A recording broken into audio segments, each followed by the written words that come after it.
Nous abordons la dernière partie de votre émission matinale. Il s'agit du regard croisé, votre espace d'analyse et de débat sur les grandes questions d'actualité. Le président gabonais Brice Clotaire Oligui Nguema fait parler de lui par son style de gouvernance. Il affirme privilégier un contact avec les populations, allant jusqu'à passer des nuits dans les villages afin de mieux comprendre leur réalité. Pour lui, un dirigeant ne peut pas prendre de bonnes décisions s'il reste enfermé dans son palais et se contenter de lire des rapports administratifs. Il préfère le contact avec la communauté à la base. Je vous propose de suivre les propos du président gabonais Brice Clotaire Oligui Nguema. Alors, je ne vais pas m'exprimer au nom de tous les Africains. Je suis président du Gabon. Et en tant que président du Gabon, je peux m'exprimer pour mon pays. Ce que je fais, je suis comme ça, c'est ma nature. Je le suis, donc je ne demande à personne d'être comme moi. Je suis franc et sincère avec ma population. Je joue au ballon avec eux, je marche avec eux. Donc je ne mets pas une barrière avec les gens. Ce n'est pas mon objectif. Mais après, faut pas que ça gêne les autres. Chacun est ce qu'il est, chacun se comporte comme il est.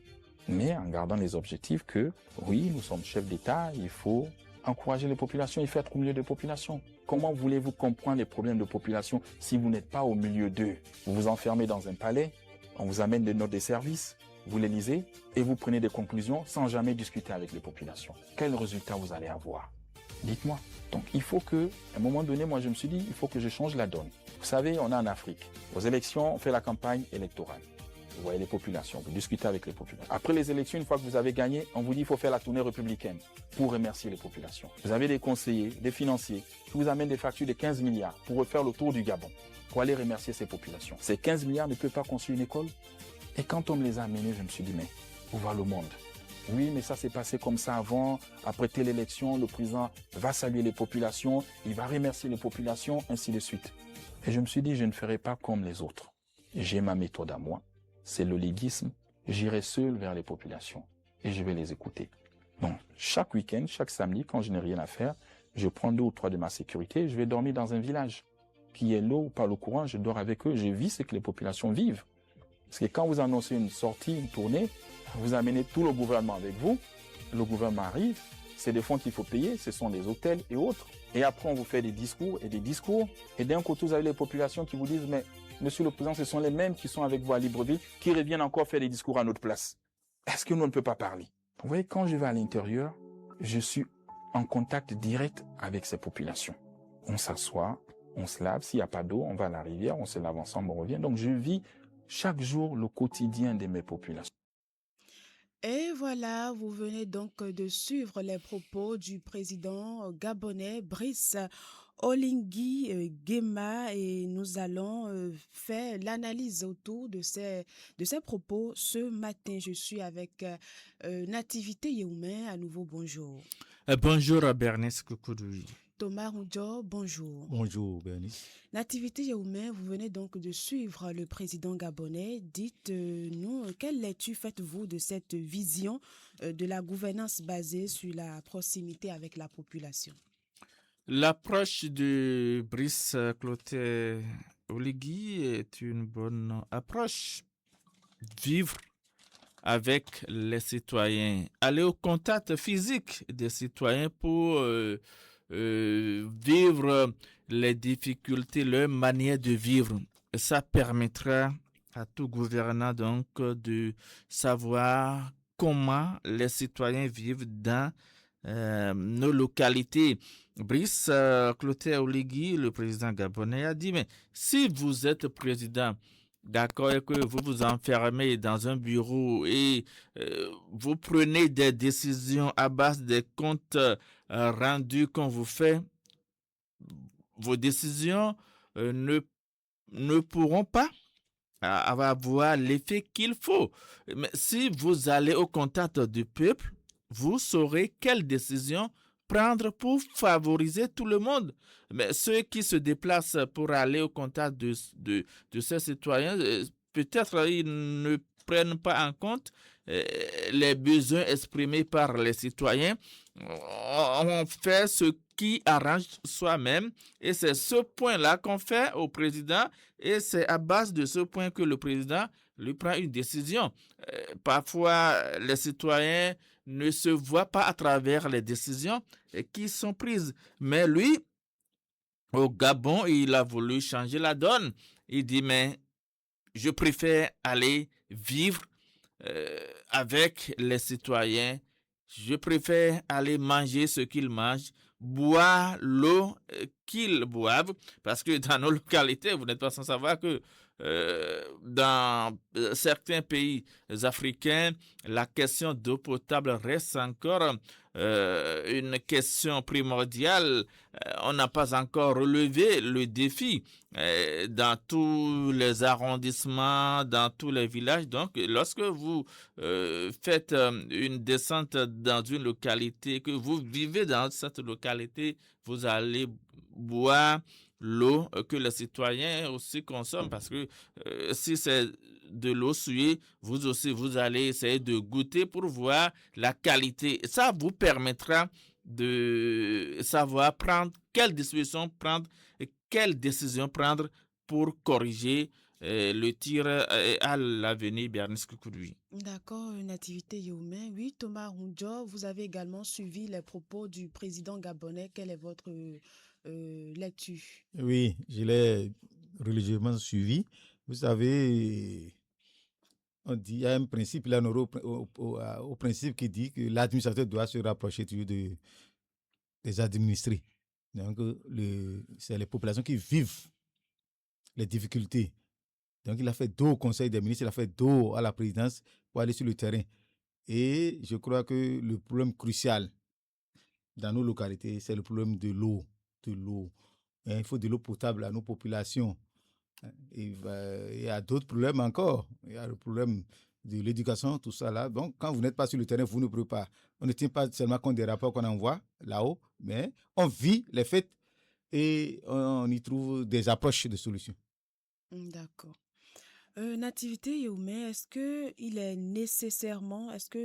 un chef d'État doit nécessairement être présent sur le terrain pour comprendre les réalités de ses concitoyens? Chacun a sa manière de diriger, de gouverner. Et le président gabonais l'a dit, il dit ce que je dis, ça peut ne pas plaire à tous les présidents africains. Lui, c'est sa manière de diriger et je crois que c'est la bonne manière. C'est la bonne manière parce que je disais tout à l'heure que lorsque vous descendez dans nos localités, vous allez vivre mieux les faits. Mais on envoie des gens, des ministres, des députés dans les localités, mais parfois, lorsque les citoyens apprennent qu'une délégation ministérielle vient vers eux, qu'est-ce qu'ils font? On va chercher de l'eau propre, c'est-à-dire de l'eau posotomée, de l'eau gazéfiée pour pouvoir accueillir. On ne peut pas donner de l'eau. Non, mais pour accueillir, parce que on cache souvent la vérité à la délégation. Mais si le président vient, d'accord, dort dans la localité, il va manger ce qui est préparé dans la localité. Il va boire l'eau que les citoyens consomment dans la localité. Mais si vous venez... Mais vous savez que lorsque les délégations vont dans nos localités, ils ne font pas assez de temps. C'est à peine 2 ou... Si la délégation reste trop, c'est au plus 2 heures. Mais pendant 2 heures, vous ne pouvez pas comprendre toutes les réalités de cette localité, de ce milieu-là. Mais si vous passez des jours, vous allez mieux comprendre la réalité. Et c'est ce qu'a choisi le président gabonais. Et moi, je vais ramener un peu le débat au niveau de nos communes.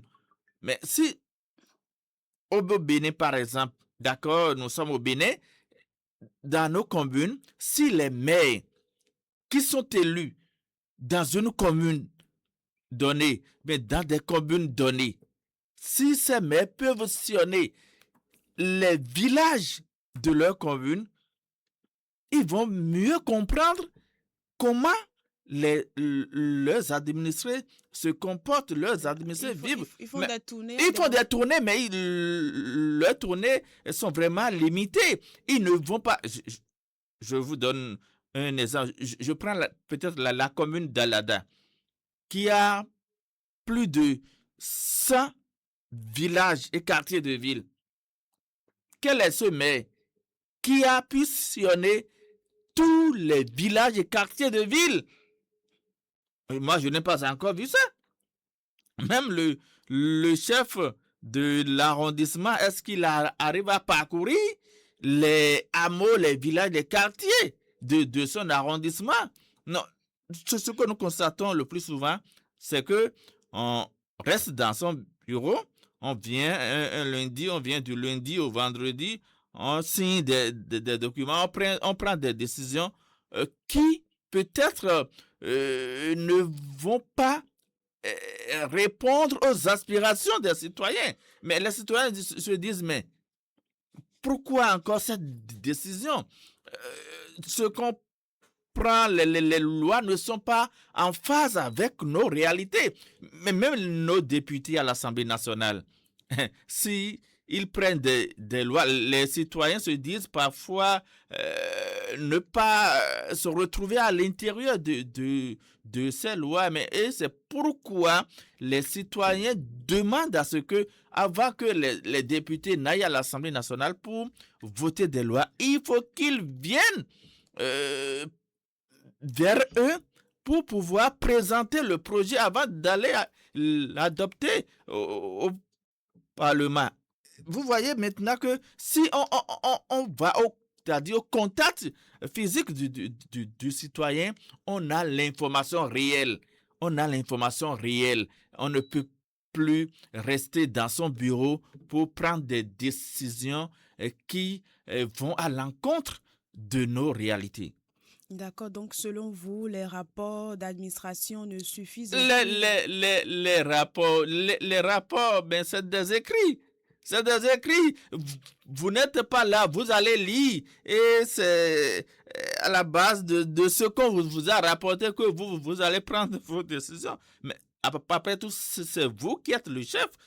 C'est vrai, vous avez des ministres, des directeurs départementaux. Quand vous êtes maire, vous avez des chefs d'arrondissement, vous avez des chefs de service. Mais après tout, on dira que en votre temps, vous n'avez pas bien géré. Donc, il faut savoir gérer, il faut savoir prendre les décisions pour pouvoir rester en harmonie avec vos administrés. D'accord, oui, Thomas Roudio, Nativité Youmé pense que les rapports produits ne suffisent plus. Il faut que les dirigeants se rapprochent réellement de la communauté à la base pour mieux comprendre les réalités. Oui, tout à fait.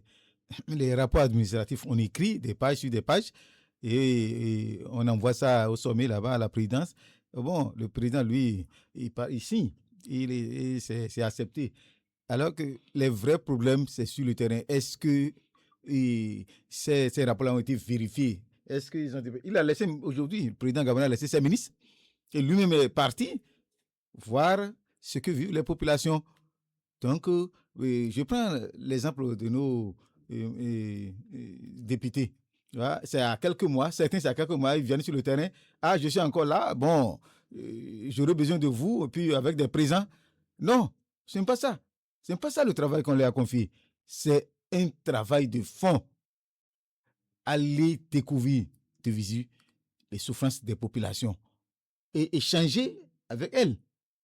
Et c'est par là qu'on peut parvenir à trouver des solutions à leurs problèmes. On ne peut pas résoudre entièrement les problèmes. Donc, voilà un peu, moi, ce que je pense de la situation. Le président gabonais, c'est une belle leçon qu'il est en train de donner à ses pairs, que dis-je, à la classe politique africaine. Allons sur le terrain, voir les réalités et ensemble, nous allons apprécier à notre retour. Mais nous avons les CA qui sont là, nous avons le maire qui est là, nous avons les chefs quartiers qui sont là, qui représentent le chef de l'État à la base. Est-ce que le chef de l'État doit d'abord descendre sur le terrain alors qu'il a ses représentants qui sont dans les hameaux, dans les quartiers, dans les arrondissements, dans les communes? Oui, les chefs d'État ne se rassurent pas de leur mission sur le terrain. Ils vont, et disent-ils, mais est-ce que leur mission est parfaite? C'est ça. C'est pour cela que lui-même descend sur le terrain. Les CA, bon, ils ont un lot de tâches à exécuter, mais le président est un peu loin d'eux. Et que les informations lui parviennent, mais ça ne suffit pas pour gérer les populations. Ça ne suffit pas. Il faut aller sur le terrain et échanger, rencontrer les sages, rencontrer les jeunes, et ils vont partager avec lui ce qu'ils vivent. Donc, c'est ça, la bonne gouvernance aussi. D'accord, oui, Nativité Yomé. Est-ce que déjà le chef de l'État n'a pas déjà ses représentants? Nous avons les chefs quartiers qui sont censés rapporter tout ce qu'il y a comme difficulté au niveau des maires, c'est-à-dire au niveau du conseil des sessions, lors des sessions. Est-ce que avec ça, le chef de l'État a encore besoin de se déplacer, de dormir dans les villages, de se rapprocher de la communauté avant de maîtriser les réalités dans les milieux? Tout à fait, tout à fait. Il a bel et bien besoin de faire une descente dans les localités pour mieux maîtriser la situation de son pays. Et c'est vrai, vous l'avez dit, il y a des chefs quartiers, chefs de village, chefs d'arrondissement, des maires, des préfets, des directeurs départementaux qui sont là. Mais on dit souvent que la confiance n'exclut pas le contrôle. La confiance n'exclut pas le contrôle. Il est le président de la République. C'est à lui que les citoyens ont confié la gestion du pays. Si un citoyen ne se retrouve pas dans les décisions d'une présidence ou bien d'un président de la République, cela voudra dire qu'il y a quelque chose qui ne va pas. Donc, je crois que pour mieux maîtriser la situation, pour avoir l'information, il faut vraiment descendre. L'autre aspect que le président gabonais Brice Clotaire Oligui a abordé, vous voyez, lorsqu'on parle de tournée de remerciements, il dit que c'est un budget qu'on élabore. Si vous devez vous faire accompagner des ministres, des directeurs départementaux, il faut voir le budget qui sera élaboré. Parce que tout ce beau monde-là, une fois sur le terrain, ils vont se restaurer, ils vont se loger. Donc, vous allez prendre des hôtels, mais les hôtels ne sont pas gratuits. C'est des fonds que vous allez débloquer. Alors que dans cette localité même, les citoyens n'ont pas l'eau potable qu'il faut. Les citoyens n'ont pas l'électricité. On dort peut-être au centre-ville et c'est le lendemain qu'on prend ces moyens de déplacement pour se rendre dans le village. Pourquoi ne pas dormir dans le village? Donc, je crois que organiser une tournée de remerciements, il faut limiter tout ça. Il faut limiter tout ça pour consacrer ces fonds à d'autres choses réelles qui concernent vraiment la population. Lorsque, là où il y a du moins des écoles sans toiture, il faut penser à régler ces questions avec ces sous. Mais ces tournées sont également aussi importantes. C'est pourquoi je dis, vous êtes président de la République. Vous avez été élu par les citoyens. Donc, vous n'avez pas besoin d'une délégation avant de faire votre descente. Et c'est ce que disait le président gabonais. Il dit, moi, je préfère aller seul, vivre les réalités. Je ne m'attends pas à un compte rendu. Si le président va seul, ça va aussi limiter les dépenses. Il est seul. Donc, on ne va pas dire qu'il faut élaborer un budget de 5 personnes, mais de 10 personnes. Les fonds de ces 10-là serviront à faire quelque chose, à faire autre chose dans la République. Donc, il faut cesser avec les tournées de remerciements, avec toute une délégation que nous constatons dans nos pays africains. Vous avez dit que le président ira seul. N'oublions pas qu'il est président et qu'il y a un protocole qui suit, la sécurité, mais voilà, les exigences et tout ce qui va avec. En tant que président, comment est-ce qu'il peut se rendre seul ou dormir seul dans un village sans, c'est-à-dire tout ce qui va avec... Écoutez bien, il a le président a une famille, d'accord? Il vivait quelque part avant d'être élu président de la République. Ce n'est pas parce qu'il a été élu président qu'il faut mettre la sécurité à sa disposition. Tout cela, c'est-à-dire, ça peut l'empêcher à parler, à discuter aussi avec ses administrés. Vous savez que dans nos villages, dans nos quartiers, dans nos coins et recoins, les citoyens n'aiment pas voir la tenue du policier. Le citoyen peut avoir des choses à dire au président, mais puisque la sécurité est là, ça va faire que le citoyen sera réticent. Donc, alors que le président c'est-à-dire veut avoir les vraies informations, les bonnes informations de ses administrés. Donc, tel que l'a dit le président Brice Clotaire Oligui, je crois que c'est la meilleure façon. C'est la meilleure façon. Vous êtes élu président. Vous devez avoir peur. Pourquoi? Pour qui d'abord? Parce que vous êtes citoyen de milieu. Un président a beaucoup d'ennemis. Mais pourquoi? Pourquoi un président n'a pas beaucoup d'ennemis? C'est tout à fait pourquoi un président a beaucoup d'ennemis? Thomas Hunjo, comment on peut concilier cette proximité avec les exigences de sécurité et tout ce qui va, les protocoles liés à la fonction présidentielle? Bon, et vous voyez, quand on parle de un nommé ministre, il fait des visites sous tutelle. Il fait tourner par-ci, par-là. D'habitude, nos autorités empruntent les voies principales qui sont en bon état. Maintenant, quand tu te rends dans un village, dans un hameau, c'est des routes, des voies mal en point, totalement dégradées. Et quand il pleut, c'est foutu. Et c'est dans ces villages-là que nous avons les producteurs, nos paysans. Et c'est cette même voie qu'ils empruntent pour aller amener leurs produits au centre.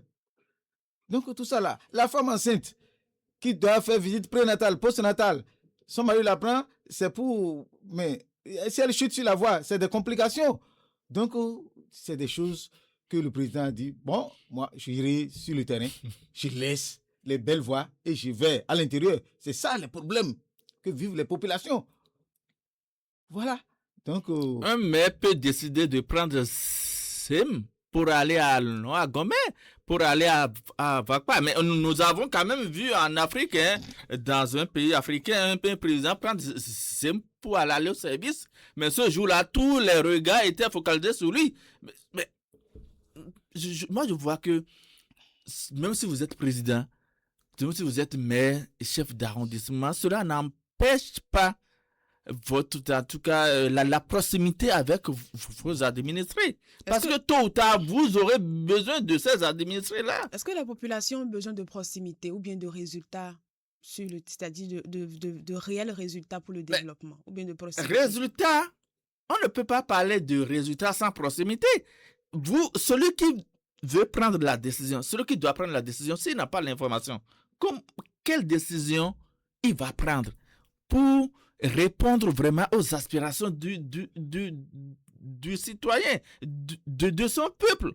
La proximité est capitale, très capitale dans la prise de décision. Mais je sais que dans mon village, dans un village de ma commune, les gens n'ont pas l'électricité. Et parfois, vous n'êtes pas sans savoir qu'aujourd'hui, nous avons les téléphones Android et on balance les informations sur ou WhatsApp. Alors que dans ce village, les gens n'ont pas l'électricité. Mais comment ils peuvent lire l'information que moi, autorité, j'envoie sur Forum ou WhatsApp? Mais ceux-là, ils ne seront pas informés de ma décision. Donc, si je ne vais pas dans cette localité, je ne peux pas comprendre que chez moi, il y a des gens qui dorment dans l'obscurité. Donc, la proximité avec les citoyens est très capitale dans la prise de nos décisions. Est-ce que cette approche pourrait-elle inspirer d'autres dirigeants africains, notamment au Bénin ici? Eh bien, si, c'est pourquoi il dit, je ne parle pas au nom des autres, je parle de moi-même. Si d'autres présidents africains voient que ce que Gabon fait, ça l'inspire, il peut vraiment faire comme lui. Mais si d'autres présidents ne voient pas une finalité, je crois qu'ils vont toujours continuer par gouverner avec les anciennes habitudes. Ce que Brice Clotaire est en train de prôner, c'est une nouvelle approche. C'est une nouvelle approche. C'est vrai, on n'a jamais vu dans aucun pays africain. Il va falloir maintenant que d'autres présidents puissent vraiment emboîter. C'est le souhait d'autres présidents africains puissent emboîter le pas au président gabonais pour le bonheur de nos citoyens. D'accord. Thomas Hundjo, la même question pour vous. Oui, je le disais tantôt, je crois, cette descente sur le terrain du président gabonais est un signal fort à la classe politique africaine, pas seulement au Gabon. Et le chef n'est pas seulement au bureau, le chef est aussi sur le terrain. Et sur le terrain, il sera mieux imprégné de ce qui se passe. Il va vivre les réalités, partager les souffrances des populations des zones rurales avec lui. Et par rapport à ça, je crois que beaucoup de choses seront faites dans ce sens. Beaucoup de choses seront faites parce qu'on dit l'électorat potentiel est toujours protégé, bien gardé. Hein? Ouais, c'est eux qui vont élire après les présidents, les députés, les CA, tout. C'est l'électorat. C'est ces populations même qui vont encore aller vers les unes. Donc, il faut vivre avec elles et je crois que la suite sera toujours bonne. D'accord. Très rapidement, votre mot de fin, Thomas Hundjo. Oui, je dirais que quand on est dirigeant au haut sommet, et il faut tendre la main aux populations, aller dans les confins pour vivre les réalités et trouver des approches de solutions pour que ces populations se sentent quand même aimées par leurs dirigeants. Et je crois que c'est un signe positif dans le développement d'une nation. Merci à vous, Thomas Hundjo. Oui, Nativité Yéhoumé.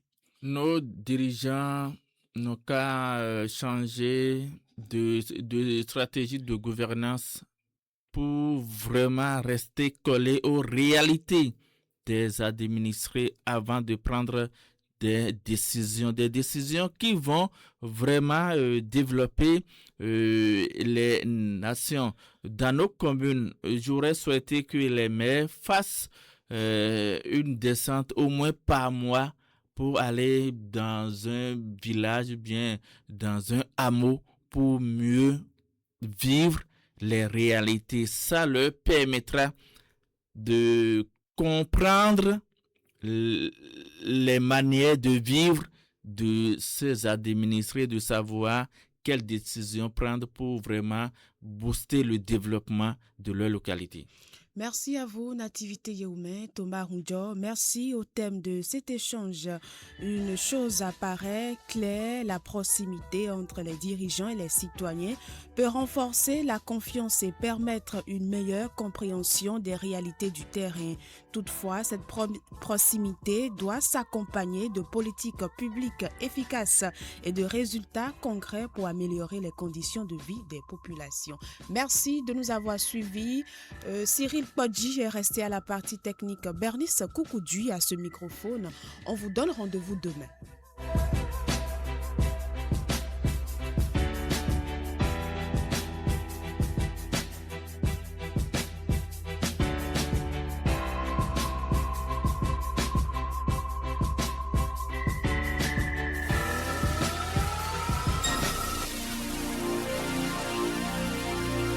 Merci de suivre la 103.8 FM. Il est 9h. Gardez en haut.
Chercher la faille, vous aimez allumer le feu, mais ce n'est qu'un feu de paille. Pourquoi tout ce bruit sur moi? Chacun a sa bataille.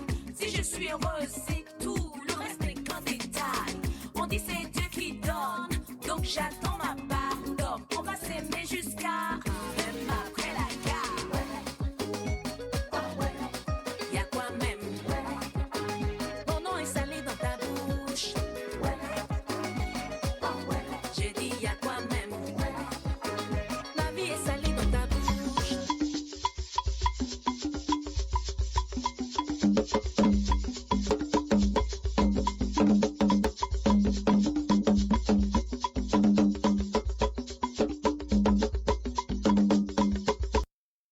Nano kan kono kwaton kentanton do totole mimbo kudo le wenu gano hobo nu klen le mno mo jeme do toton gan hobo mi kwa sogbedo mi ubo mi atuno jokwi eno irodo Celtics Benin mi atuno tenigbe mi do gudo waye gbadanu esi ho hun ahoja gbon eyin to ponla alada dansa ton me lo mi atuno ahoja hun mon koton de esi ho be sin eyin karufu alada dansa ton esi ho vivo nando eyin to ponla vi agbanu ton mewe o nukiko awa jija kan jiji mon koton esi ho ayin vivo nu itode lo nu to eyin jokwi mon koton kan titome nezeda ito weindo nu yoyo de ezedo nu ton le meon ena do so to menu akisino ton sunupo yonupo lebe na mo jeme do toton enewezon lobo esi ho blo nu wa mon koton nu wa neon nu eyin bo ja choti tengbeton lo to vi sunupo yonupo le esi ho ton lobo se ho wa